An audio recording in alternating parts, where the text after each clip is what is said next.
The Iron Game Chalk Talk podcast is brought to you by the following sponsors: EliteForm.com, IgnitionAPG.com, PlayUSA at PLAEUSA.com, and Sorinex Exercise Equipment at Sorinex.com. And now, the Iron Game Chalk Talk podcast. Welcome to Iron Game Chalk Talk with your host, Ron McKeefery. Every time our athletes walk into this weight room, they're going to be pushed to the max. Let's go! Everything you got! On this podcast, hear Coach McKeefery straight talk about training, featuring the top strength and conditioning professionals from around the world. And now, here's your host, Ron McKeefery.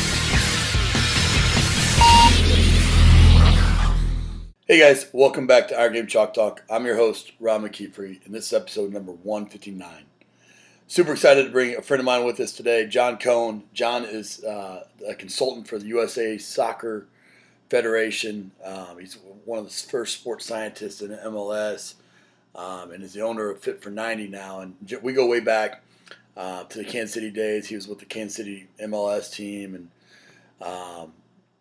just got a chance to talk to him, being from Kansas City, interacted with him quite a bit, and really just thought and still do think extremely highly of John and all the things that he's got going on. I mean, just a guy that's super smart and brings lots to the table. And so we get into, in this episode, reasons for monitoring and assessing readiness. It's really what Fit for 90 is, and talk a little bit about strength and conditioning entrepreneurship and how he's been able to go from coaching into kind of some of these entrepreneurial ventures, and just tons of really, really good nuggets in this episode. Before we get started, though, I want to make sure we recognize our sponsor, Ignition APG. If you're not following them on Facebook, you should be. Twitter, they're constantly putting out great information, doing some really cool and inspiring things, and my staff recently went down and I spoke and they went and did the speed certification, and there's not been a single one of them that hasn't said that it was an impactful weekend, not just as a coach but as a person. They've all walked away with just a renewed sense of purpose and vision for what they want their coaching career to be. And so very appreciative of that, to Ignition, for hosting such a great event and putting on a good certification and doing things the right way. And so I would encourage you to follow them on Facebook. Here's an example of Cliff with Witt and Pecco and Leon Hall, some of the guys we worked with Bengals that are shooting some NFL films footage there, and they're always doing some really, really cool things, and so I would encourage you to follow them. But when we get to this episode, sit back and enjoy, and we'll see you on the other side. All right, guys, welcome back to Iron Game Chalk Talk. Excited to have a buddy of mine, John Cohn, and I go way back to, it might have been still Kansas City days even when we first started talking, but I know you were there in Kansas City when I was down in South Florida as well. But long-time buddies, guy that I think is one of the smartest guys out there. Appreciate you coming on the show, man. No problem. I always enjoy the conversations. Absolutely, brother. Well, hey, let's get into it a little bit. Let's go back, kind of go back to when you were playing to how you got into strength and conditioning, and what's led you to currently leading, owning a company, founding a company, Fit for 90, and still doing consulting work and all those things. Yeah, I mean, I think it really took probably what's not an atypical route for a former player. I finished college. Coming out of college was a reasonably good player, but I came out with a couple injuries that already plaguing me, and so in between the ages of 22, 25, when I should be getting games, I've been in and out of rehab. So entered coaching. Became a soccer coach actually pretty early. Was pretty fortunate. I was working at a Division II school at the time, and my English literature major wasn't really getting me anything I wanted, and so I was fortunate in terms of being able to do basically a secondary degree in more of an exercise physiology, and get all the stuff I needed from the sciences out of the way, and then along the path, I just was fortunate to have, full-time university jobs, coaching college soccer that would also simultaneously pay for, a master's degree, Right. kind of made my way up. Yeah, just made my way up through the coaching ranks, as a coach, and then, spent a bit of time on the women's side, the men's side at UNC in the college level, and then, moved on to Kansas City as an assistant coach, and it just seemed like at that point, 2005, 2006, the MLS was actually, going very much in the opposite direction it is today. In terms of the league was actually contracting, and it seemed like a really good decision to step away. And I was pretty, passionate about the sports science side of things more so than I was about being a soccer coach. And so I stepped away and did my PhD at that point in time. And I've been asked by a couple of pretty successful coaches. I think the first time I asked, I said, I'll tell you in 10 years. The second one I asked, I said, I'll tell you in 5 years. So I think it's been, it changed my mindset a little bit. Certainly changes the way I frame things in my mind. So the education process has been really, one that it kind of sticks with you in terms of how you just approach things and just a thought process. So that's been my path. And like you said, I don't think it's not too dissimilar to a lot of us, I think. Right. Yeah, no. I mean, I think a lot of people get in it for the same reasons, and then kind of, where it takes them becomes basically life experiences and opportunities and all those things. And you've had plenty of those. What do you think, in that process? I mean, we all make mistakes. We all kind of have not regrets or anything, but what's a mistake that you made in the coaching profession that you feel like that you've learned from, and what was that process like? Yeah, I mean, I think in terms of biggest mistake, I mean, I think it's I don't really have any things that I willfully regret and would like to change. I think in terms of going in terms of putting positions where I could be, I think I probably could have done a better job in a few instances in terms of accepting jobs with a lack maybe the infrastructure that would allow me to do the job the way I really wanted to do it and just to really be successful in a position. I think that's been probably one of the biggest mistakes that I'm very willful to make sure I don't ever make that mistake again. Like I want to go into my next job if I do take a next job, outside of being an entrepreneur. I want to make sure it's the right infrastructure. Gives me the ability to really do the job the way I see it needing to be done. Sure. That's probably the biggest thing I would say I've done done in the past. If I made a mistake a couple times, but it's also I've been fortunate to be in the positions I've in, so really no complaints. Right. Well, those mistakes, I mean, they all lead to where you're currently at, and most people won't change that for because that's who you are, and we're all a product of that. But you part of that process has been leading you to found Fit for 90, and through talking with your athletes through the years and monitoring your athletes through the years, you've really kind of seen a need for monitoring readiness and just the recovery process and all those types of things. Talk a little bit about Fit for 90 and what you're trying to do there. Yeah, I mean, I think like you said, it comes out of something we're all trying to do. It really came out of the time I was in Portland and collect information in a paper-based manner, and basically we were collecting it as quickly and easily as we could. Just plain and simple, logistics weren't there to actually digest the information, come to a decision, get in and speak with the coaches to be able to really adapt to this session to hit an individual as we needed to. So really just Fit for 90 kind of became out of two things. One was the large amount of consulting I was doing with college and pro teams from a periodization standpoint, so soccer specific, and sports science support side of things. But then also there was this need for better player monitoring in terms of readiness, tracking specific musculoskeletal soreness sites. The hydration pieces is obviously as the summer starts to scale in terms of temperature. So all those pieces that we really want to look at, being able to get a clearer picture to the coaches more easily, give them actionable data, kind of make it an easier process for all of us. I think this honestly hasn't been too far out of my mindset. Even when we were when I was in Kansas City, I remember I had a buddy of mine that had basically made a workout template for me, in the software, and I was doing all our programming with our guys.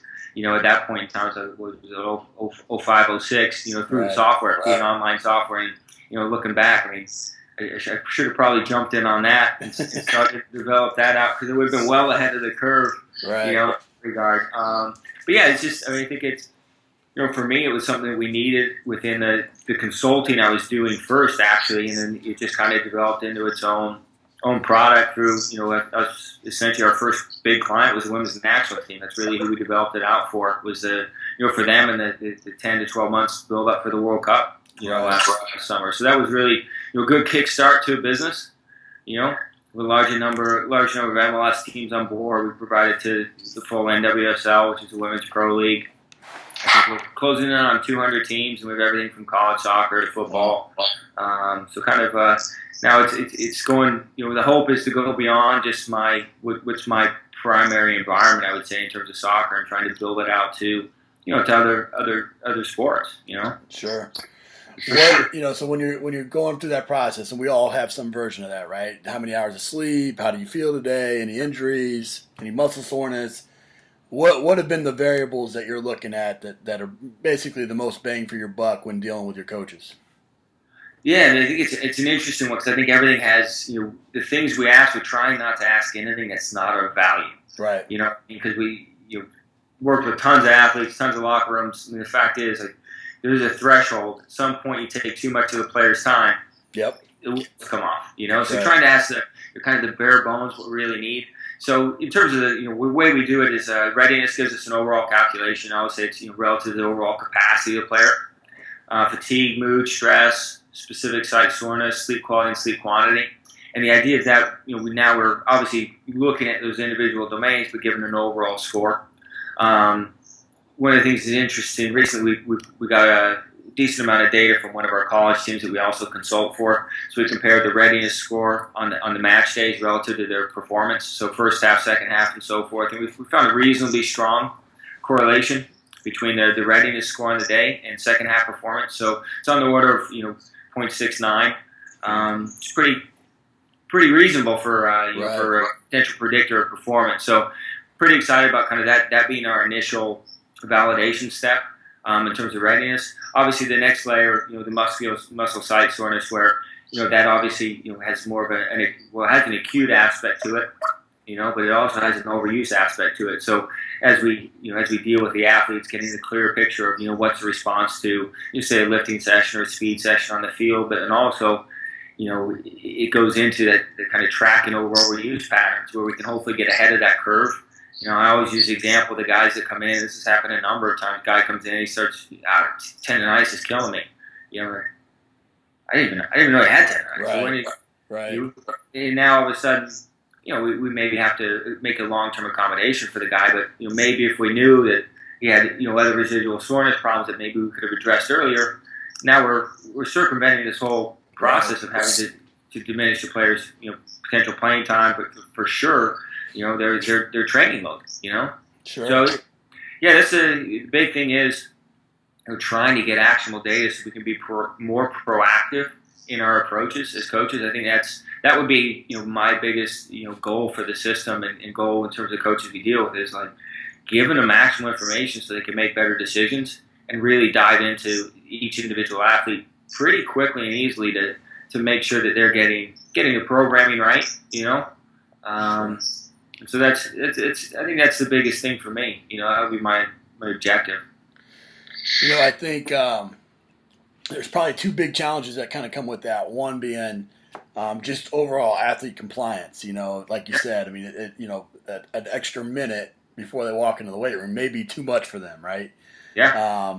And then obviously, just general technology. You start throwing in GPS and you're putting on the catapult bra and you put on a heart rate monitor and you put on this device and that device and it gets to be too much.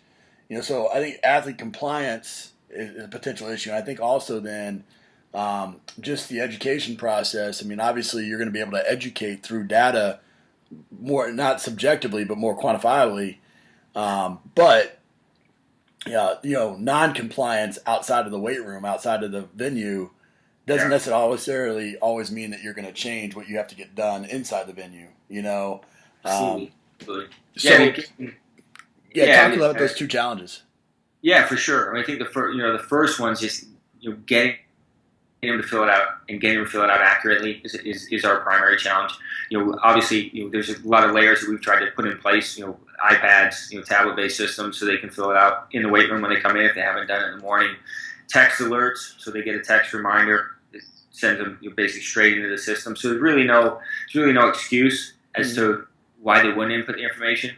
Obviously from an honesty standpoint, it goes two directions. The guy that's going to sandbag knows it's going to be a tough day. Well, now the wheels are going to come off on that player because we're going to be underdeveloping them. So having that talk with the player to explain to him why it's important to be honest, because under development, we know that's going to drive your injury up, and not to mention your performance is going to be poor. On the other end of it, the player that's always, even when he feels bad, he's going to tell you he feels great. That's the player where we could potentially save them from an overuse pattern, or even something as subtle as the academic stress a player has in college. And that's something that we can make a minor adaptation to our workload for a day or two.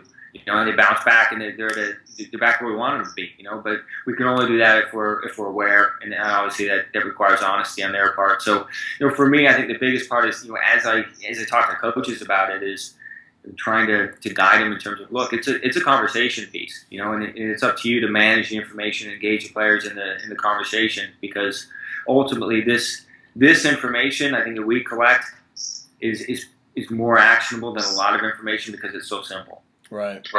Whereas when we dive into the heart rate, we dive into GPS, the nuances of that a lot of times become a challenge. The translation of that to decision making is difficult at times. I think it's almost to a lot of the coaches we deal with. It's obviously use the phrase it's kind of ethereal, like it's something that's just out there. It's, if I talk to you, I say, hey, today needs to be a 9, and you're in and out in between 70 and 80 minutes. That coach, a soccer coach, for instance, can design a technical, tactical training session around those targets. Yeah, it's straightforward. But if I give them, heart rate zones and distance covered and number of accelerations and speed thresholds and so forth, while the periodization will be built around that I hand them in terms of the framework of the session, I'm not giving them those specific targets. Sure. And so I think it's an interesting, a situation, point in time where, data is coming into a lot of people's hands at a higher rate than we can deal with. So ultimately, I always advise people, look, start simple and grow it from there. Make sure that you're collecting data you can understand. It's going to guide your decision making as you get comfortable with collecting some data. Grow you're always looking to grow your toolbox. Right. That's you grow it accordingly. And keep in mind, obviously this balance between the cost benefit. I think is a big one that you've got to think about. And it's not just the price of the system that you're buying, but it's also what expertise in terms of your staff or yourself is really required to translate that into performance development and injury prevention gains. Sure. When you're monitoring like this, you're monitoring for two reasons, right? You're monitoring for the injury prevention aspect, but you're also monitoring for the performance enhancement aspect. And with those variables, obviously you're sitting on lots of years of data. Is there a variable that is more indicative of injury prevention? Is there a variable that's more indicative of performance enhancement that you found? Not currently, and that's one of the analysis that we're looking to do. That we kind of are moving down that path where obviously collecting the subjective along with a lot of the objective data that a lot of our teams are doing. We're collaborating now on really starting to dive into a more in-depth understanding of that exact aspect of it. Sure. So that's going to be an important piece that we go down the road. I think for me, when we talk about performance, injury prevention, development, like a lot of times we think about those as being three different things. In reality, they're all the same. It's all performance right, you're getting development, you're getting injury prevention. There's you can't parse out the three. They're one and the same. So I would be interested to see, if the data shows that one is more related to injury than others. Sure. When you're dealing with, with obviously with soccer, your wheelhouse, it's been more generally accepted to let sports science help drive the train, and more of a European influence or global influence in that particular sport. A sport like football, maybe baseball, maybe something that's not been so much sports science driven. Where have the reservations been with the actual coaching staffs? How have you been able to overcome some of those reservations? Like, this is what we did 20 years ago. This is what works. I'm not going to change. It's nice to have the data, but here you go, Yeah, it's tough. I mean, I think, in any sport, soccer is the same. Soccer is not that far removed from, sure. I think we're unique in terms of the embracing technologies. Has been maybe a little bit stronger, definitely because of the European influence. I think that's the primary reason. But still, so many coaches that I deal with, we've been doing it this way for a long time. We've been successful and so forth. And I typically take the approach of just educating them in as subtle a way as possible in terms of one of the big conversations I'll have as a starting point is every day your players come in, they have so much energy. Right. Either you embrace what they have and that amount of energy, or eventually you're going to break them. I said so they're really your starting point. Right. From a physical standpoint, they're your starting point. So the more you can understand that, the more information you can have about that, and then know what you can do within that framework. That's very intuitive. And that's the way I try and explain it to all the coaches from the field hockey coaches who were with volleyball and so forth. Is this general premise of, hey, you can't change how much is in the tank, So we gotta have that knowledge. We gotta have that understanding. It's really what dictates, your plan and your periodization. And even from a tactical standpoint, your session is going to come off better. I mean, right.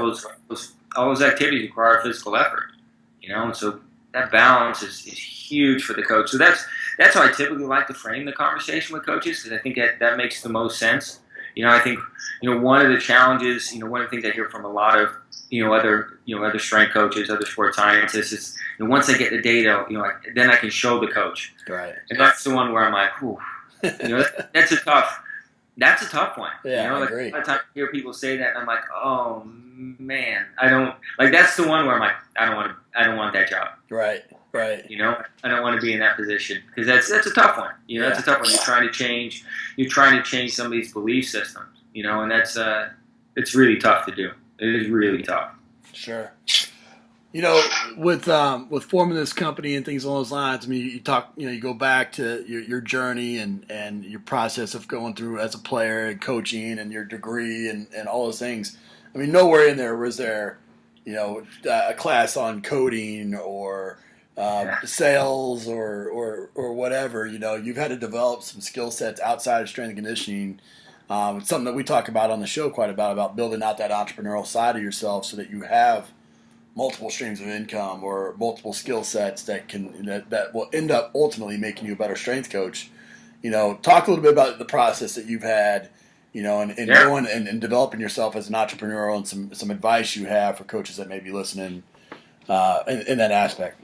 Yeah, I think for me it's kind of I'd say I kind of fell into it a little bit. At the same time, my father owned his own company. He was a geochemist, had his own laboratory for 25 years. So to say it was outside of my DNA would probably be a little bit of a fallacy, But it is, it is different. It is a different bucket, But I think when you're passionate about something, it makes it much easier, to go into it every day and work hard on it. Right. As well as have the conversations, like even.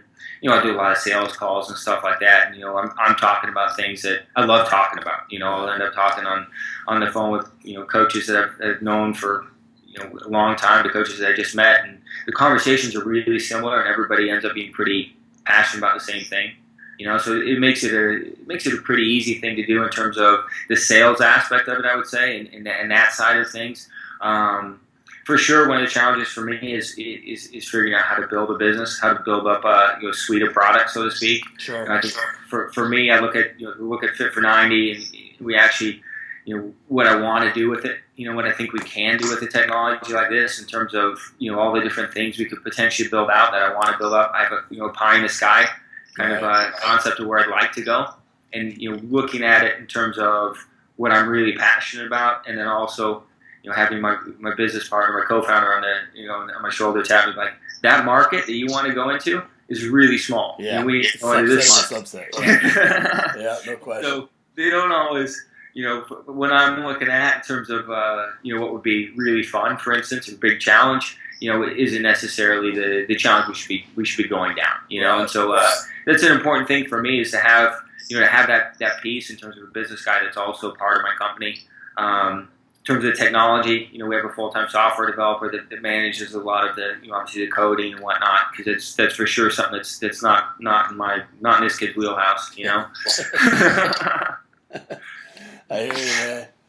Well, good. I think it's important. I mean, obviously where technology is and being an important aspect of where strength and conditioning is going to some degree, not losing focus on the relationships and all the things that make coaching a special profession, but having that practitioner be able to apply that technology in a way that's non-invasive to the athlete, I think it's really important. And I know you're doing that with Fit for 90, which is fantastic.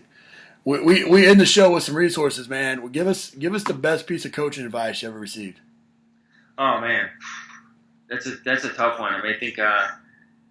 One of my favorite sayings was when I worked for Gansler, we'd always say, coaching just, it's teaching in short pants, and I think that's, that the underlying piece of that is, we're all educators, and you work in coaching, you work in as an educator. And I think the more we can keep that in mind, I think that's an important piece, for me. That's a big one, been in a lot of locker rooms, and I think being an educator is a big one, especially when I look at the athletes I dealt with, 10 years, 15 years ago versus ones now. They really, more than ever, want to know the why. No question. So that educator piece, I think is huge. Mm-hmm. What about give us a book, app, and website recommendation? Yeah. So book one's tough for me. I do most of my reading, honestly, is research articles. Research articles now, and that's where I chase most of my information. So I mean, actually, most of my book recommendations go back to my my English literature days, where if I'm going to shut down my brain, I go in that direction. So yeah, it's my favorite author is by this Australian guy called Bryce Courtenay. He's written a few good books, but they're definitely more on the literature side. He wrote The Power of One, which is probably a family favorite for us. But it tackled most of his. In terms of an app,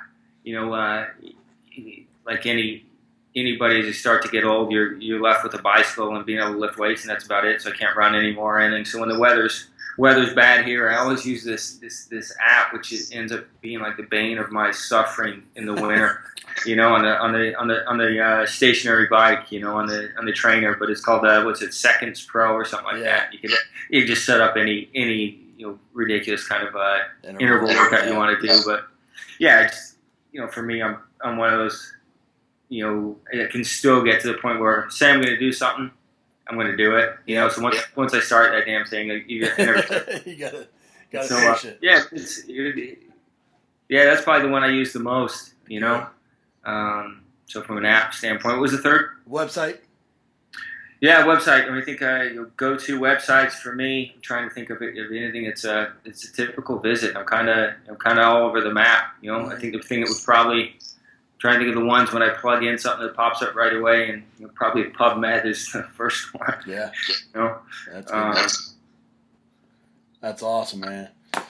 Well, buddy, as somebody that puts content out there and puts work in, I know how much work, and I can only imagine how much work goes into actually putting out a product or something along those lines. And I think from the community on trying to create a product that makes our lives easier and protects the athletes, and it's a noble deal, man. And you're a super smart guy and a guy that I've followed for years and reached out to, and just know that your heart is pure and what you're trying to do. So thanks, man. Thanks for coming on the show and sharing with everybody.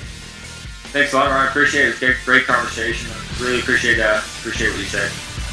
That's it for this episode of Iron Game Chalk Talk. Thanks to this week's guest as well as our sponsors for bringing this episode to you for free. Make sure to check out ronmckeefery.com where you can join our mailing list, find the show notes, including all the links and resources mentioned, and information about Coach McKeefery's other products. While you are there, please join Coach McKeefery in the comments section thanking our guest for sharing.